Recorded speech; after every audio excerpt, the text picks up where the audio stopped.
Good evening, everyone. I'm Sheetal, a verbal teacher here at Hitbullseye, and today I will be discussing confusing words with you. So, we saw a lot of questions in CUET exam based on confusing words. They can be in form of vocabulary questions, antonyms, synonyms, homonyms, homophones. They can also come in form of fill in the blanks or find the part which has an error. So, confusing words, if you have some knowledge about it, if you know how to differentiate words by different tricks, either looking at the context or looking at the pronunciation or knowing the meaning of those words as such, it will help you greatly in the exam. So, without any further ado, let's see what kind of questions do we see in confusing words, what confusing words actually are, and let's try to learn some of the most important confusing words.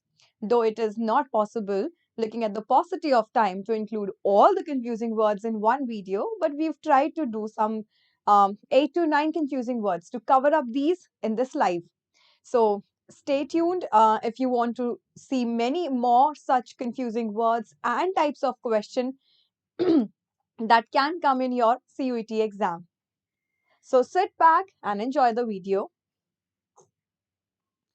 So what are the ways to manage confusing words? The most important things that you need to know first, the very first step is to be aware of subtle differences with respect to sometimes grammar, sometimes spellings, or even usage of words in the language. So, certain words, certain confusing words or pair of words, one might be used as a verb, another might be used an adjective. One can be used as a compound word, another can be used as two separate words.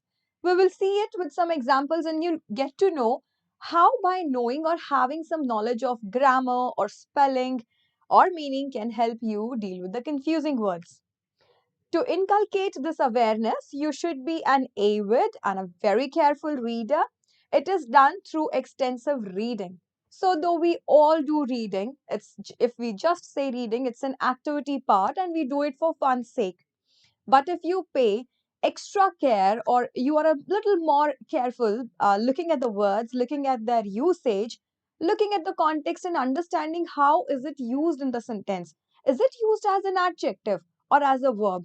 This will definitely give you a clarity, not just about the language, but it will help you deal with the questions in a better way also. So one need to be aware of the subtle differences and the shades of same word in different situations or context. One example is the word desert. Right, so desert can be a dry area also that has a lot of sand. It can also be a sweet dish that you have after your main meal. So if you know the subtle difference, this definitely will help you. For example, affect versus effect. Now here comes your knowledge of grammar.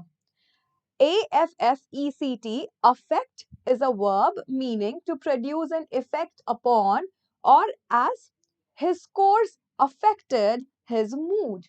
So this word affect is a verb. It is used as a verb. And for the similar word, we have a noun also, effect. Effect, EFFECT, is a noun meaning a change that results when something is done or happens. For example, smartphones have had a monumental effect on our lives. So it could have been smartphones have affected our lives if we had to use this effect. But here, look at this, a monumental effect. Effect is used as a noun for which monumental is an adjective. So just by looking at the context, you can easily make out what can the meaning be. And then when you see the options, you are better able to guess the right meaning. The difference in these two words had bases in grammar, so make sure that you are at least aware of grammar fundamentals in terms of knowing parts of speech. So, if I had thrown this word as such, effect, you might have got confused about whether it's a noun or an adjective. But when we see it with this context, we easily get to know this is used as a noun here and not as a verb. So, yes, another way of remembering words or understanding words is try to use them in a sentence. Because when you deliberately try to use it in a sentence, Then you pay extra attention on seeing what grammatical role is this word playing, what part of speech is this word in this sentence, and it becomes easy to learn it. So another example is sparse and scanty. Now here also both the words have almost same meaning. These two words, sparse and scanty, almost mean the same. Less, their meaning is less in quantity. But one of them is used to show less rainfall and another is used to show less population. So they are used in different contexts. Though both the word means being less in amount, but they are used in different contexts. So scanty is used for rainfall, whereas sparse is used for population. Look at this example. Scanty rainfall and sparse population. You cannot say sparse rainfall or scanty population. So contextually, these are used like this only. And how will you get to know it? Only when you pay more attention to the native speakers, only when you read more carefully, you'll get to know the conventions of English language, how are certain words used in a particular context. Let's see another example. Sentence. Also, same word can have different meanings in different situations. For example, this word sentence. It can have two different meanings depending upon the context. So, sentence in language means a group of words arranged in a meaningful way. So, you put words or grammatical units in a proper order to make a meaningful sentence in English language. But in legal jargon, this word sentence also means punishment. If you are getting curious, then first let us check the format of the questions based on this type. So we'll see one type of question, how you can get the kind of question you can get in exam. So format of the question, let's read the direction quickly. In each question, there are 4 sentences. Each sentence has pairs of words or phrases that are highlighted. So I'll be showing you 4 sentences and all the 4 sentences will have 2 choices each. And you have to select the one from the pair, the right word that should contextually and grammatically fit in that sentence. From the highlighted word or phrase, select the most appropriate word or phrase to form a correct sentence. Let's see. So here are 4 sentences, A, B, C and D, and we have these 5 options also. Let's see what should be the right words, starting from the first one. The student had no effect or effect of the teacher's scolding. Now, how to find it out? We first need to understand the sentence grammatically and see what should come here. The student had no, should it be effect or affect? So we know that effect is a noun, affect is a verb. So here, properly a noun should come, right? So it means this is the right answer, effect. The student had no effect of the teacher's scolding. If we had to use this affect, we can rephrase the sentence. Now listen to this carefully. The students had not been affected by the teacher's scolding. But when we say had no, it should come effect. The manager claimed that he had a foolproof or full-proof strategy to capture the market of the new product. We often make one mistake while writing, which is we write like this. So this, my dear friends, is not a compound word. You cannot put full and proof together. Rather, the right choice of word is foolproof, which means which cannot be fooled, which cannot go wrong. So this is the right compound word that you should be using while writing or selecting your right option in the exam. The government proscribed or prescribed the magazine fearing public interest. Prescribe is when you suggest something, right? When you give some certain kind of prescription for something. Does the government give prescription? No, mostly the doctors give prescription. Moreover, if you look at the context, the government proscribed or prescribed the magazine fearing public unrest. So the government was apprehensive of the fact that this magazine may result in public unrest. It means it should be certain negative kind of word for which we should be using proscribed, which means forbid. When you forbid something, that this magazine should not be published because it might cause some public unrest. So, this is the right word. If you understand the meaning of the whole sentence, you can easily select the right word. The tour of Australia will be a real test of the Indian team's mettle or metal. Can it be metal? It's an element. If we say metal, so is it anyway related that Indian team has some kind of metal or element? Doesn't make sense. It should be metal. And it is the courage, the worth. The Indian team need to prove their courage or worth, right? So let's see A, and B. So the right answer choice should be this one. I hope this is clear to each and every one.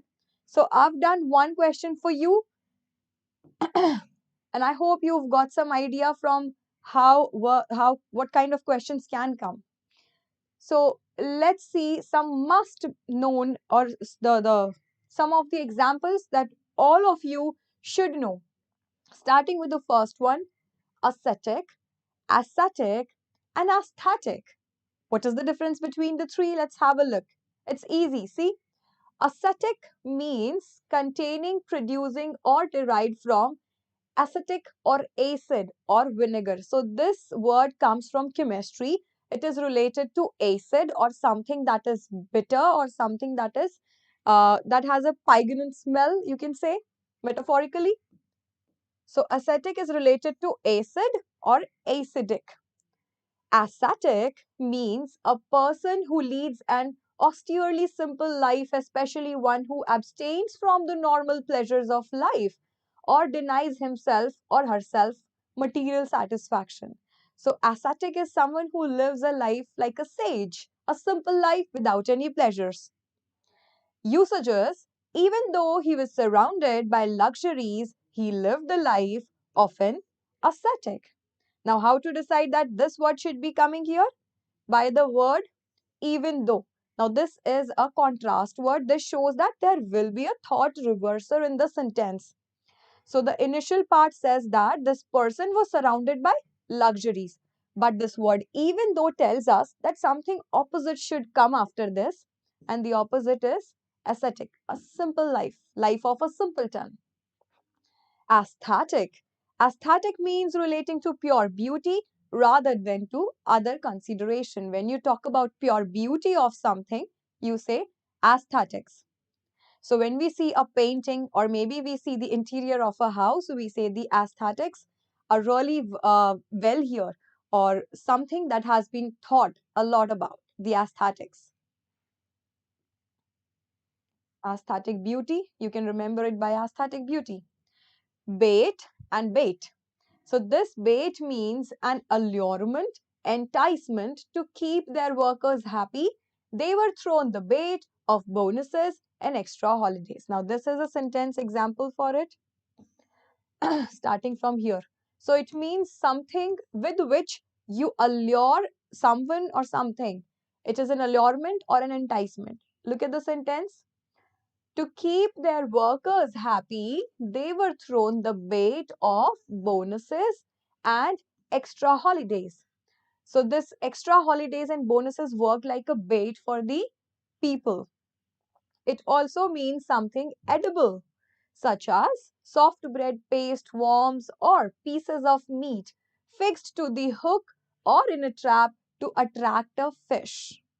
Usages, they carried a bag full of bait and two fishing rods and set off to fish in the stream, right?